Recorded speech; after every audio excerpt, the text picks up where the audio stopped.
Welcome to Light Pillar Conversations. I'm Saurabh and this is Vivek.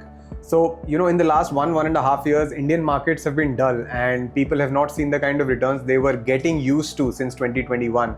So, suddenly everybody became interested in gold, silver, and now everybody's sort of an expert on international investing. But Vivek, is international investing really a point to ponder for the everyday Indian investor, or is this just performance chasing?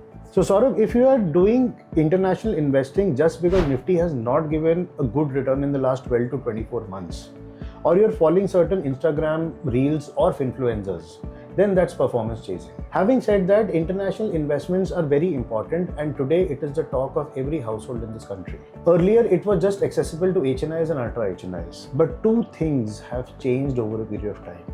The first is the access. Earlier, it required a lot of paperwork, a lot of friction and money transfers, taxations, etc. But today, investing in an international fund is as easy as investing in a homegrown mutual fund. The second thing is that today, the world and the geopolitics is too volatile. We should not put all our money into one economy, and therefore from the concept of allocation also, international investments makes a lot of sense. Okay, so you're saying it's more about reducing concentration than about chasing the US or China, right? Exactly. Okay, so I'm going to structure this a little bit. We'll break the conversation into three parts, which I think are the most important answers people want. First one, what is the real value addition that international investing brings in to an everyday Indian investor? Number two, how can a retail investor actually do it without overcomplicating things? And number three, how much should one allocate? Right? So let's go to the first one, right? Is there a real benefit of adding international investments to my portfolio, or is this just, about being cool and following the hype? Is there a true benefit? So now when we have international investments as one of the another themes for allocations and diversifications, why should we keep all our money into one geographical location, catering to one currency? Okay. At the end of the day, hedging the currency is also important part of the diversification. Okay, fair. That's the first reason. What's the second one? The second reason is rather more interesting. It is about the access to certain sectors which are not available currently in the Indian listed space. Okay. The sectors like gaming, space technology, artificial intelligence, and cyber security. All of these sectors are practically not existent in the listed space. Okay. So as an investor, if I want to have certain exposure into these sectors, which may be little risky today, but over a period of next 10 to 20 years, they may add a lot of value in my portfolio. To access these sectors, international investments is pretty simple and should be done. Okay, because I think if we don't go internationally, then we might just miss out the bus on these companies altogether, right? Yes. Okay. And I'm assuming the third one you're going to say is currency. Definitely. So let me just give you a fun fact. In the last 20 years, US dollars have appreciated against India at the rate of 3.6% per annum. Yeah.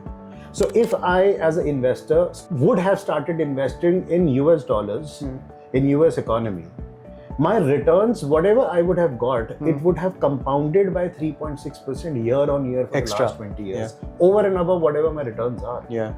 So putting our money into a separate currency is not only just a part of hedging, but you can also treat it as a silent compounder. True. So it makes a lot of sense from the currency aspect also to place your money across various economies to give that hedge and perhaps get a little bit more than what you would have worked. Yeah. Okay. So if I summarize this part, right, the real benefit is that it is sort of geographical diversification, right? Secondly, it brings you access to sectors which you won't get in India. And third, it is a structural currency benefit that sits in your portfolio, right? Okay, so now coming to the practical aspect of it, the how of doing this, right? Now, you and I as professionals know that for a retail investor, there are broadly 4 ways in which they can invest into international markets, right? What are these? Let's talk about them one by one. Today, we can invest in international funds using domestic AMCs. Okay. Sitting at a home, going to the bank, or doing it via paperwork. You can select what kind of investments you wish to do. The only constraint in this is that SEBI, which is the regulator for Indian AMCs, it has created a cap for international investments. Okay. So if I'm investing it via Indian mutual fund company, and the cap is hit, the Indian mutual fund company can even stop my SIP without informing me. Okay. So there is no further inflow till the time either the cap is raised or the funds are reduced from that particular category. Okay. So this is the first option. Okay. Simple option, and people understand about investing via mutual funds. Fair. The second option is equally simple. You can just log on to your trading account and you can start buying international ETFs which are listed on the Indian stock markets. Okay. Now the point is, the advantage over the mutual fund space is that there is no ceiling. But there is also a little important thing to know. The ETFs is run by the concept of demand and supply. Okay. Therefore, there may be sometimes premium to your core investment value. Okay. So as an investor, if you can understand the concept of premium and you are ready to pay that kind of premium, that investments via international ETFs listed on Indian exchanges works. Okay. But I think with ETFs, the risk is that if you buy them at a premium to the actual NAV, then that can impact your return in the long run, right? So of course, if we buy higher, our returns are of course subject to that increase in the additional payment which we are buying, which we are giving at that particular moment. Okay. Okay. And I think the third way could be, there are actually some Indian mutual funds as well which give you the exposure, right? So yes, people understand that, but there are a couple of categories like flexi caps, multi caps. In that, the fund manager may decide to keep certain portion into international equity. Okay. But please understand the basics of these mutual funds, flexi caps and multi caps. The fund manager may have an option, but he can drop down the total allocation into international investment to zero. Okay. So fundamentally, that is not a kind of investments which you would like to do internationally. Okay. But yes, we can treat it as one of the methodologies in investing internationally. Okay. And coming to the fourth one, what's the fourth way to do this? So last but not the least, as the HNIs and ultra HNIs have always been doing, you can route your international investments via liberalized remittance scheme, which is called LRS, or via the GIFT City route. Okay.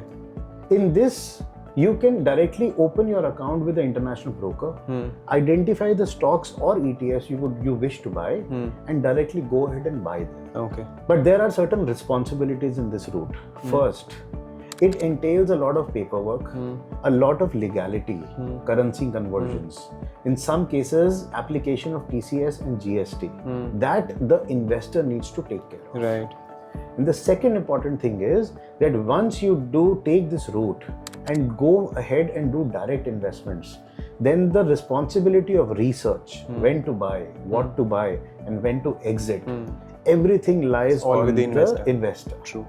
So he or she needs to be fundamentally clear taking this route because it has a lot of steps. Yeah. I personally feel for a retail investor, one should not take this route and take all the decisions by himself. Yeah, that's fair. So if I dare to oversimplify, I think two ways to do this without complicating your life is one, international mutual funds by domestic AMCs. That's one way to do it, right? And the second one is international ETFs which are listed on Indian exchanges. Yes. Correct?